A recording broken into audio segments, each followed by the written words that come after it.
મધ્ય ગુજરાતની સૌથી મોટી હોસ્પિટલ વડોદરાની એસએસજી હોસ્પિટલ, જ્યાં દરરોજ હજારોની સંખ્યામાં લોકોની અવરજવર થતી હોય, તેવામાં હાલ ચોમાસાની ઋતુ ચાલતી હોય, ચોમાસા સંબંધિત બીમારીઓને લઈને ઓપીડીના કેસોમાં વધારો થયો છે।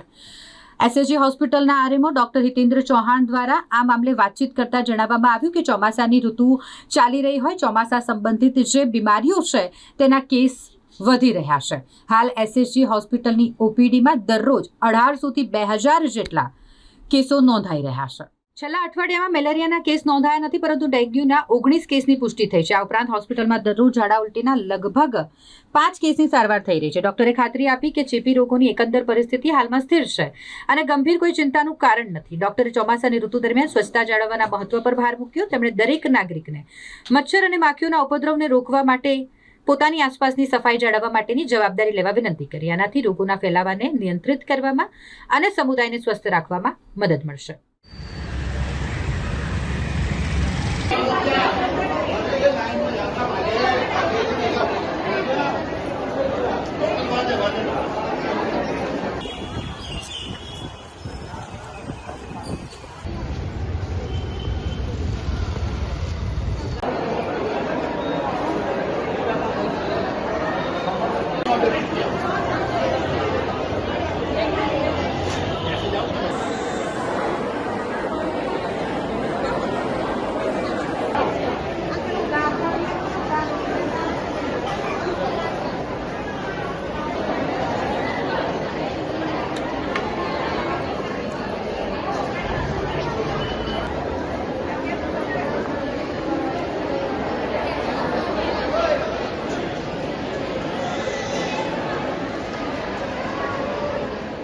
ચોમાસાની ઋતુ દરમિયાન રોગચાળો થોડો વકરતો જ હોય છે। ઓપીડીમાં પણ વધારો નોંધાતો હોય છે।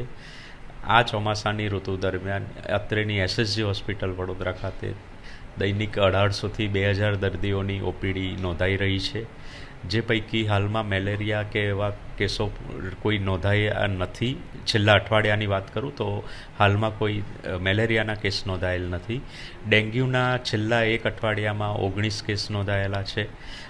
ઝાડા ઉલટીના દૈનિક 5ની આસપાસ કેસ નોંધાતા હોય છે।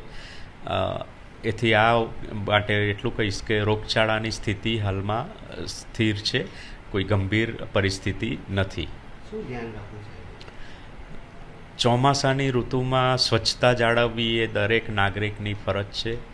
દરેક નાગરિકે પોતાની આસપાસ ગંદકી ટાળવી જોઈએ, સફાઈ રાખવી જોઈએ, જેથી મચ્છર, માખી આ ઉપદ્રવો ઓછા થાય અને એના લીધે આપણને જે રોગ થતા હોય એ બચી શકે।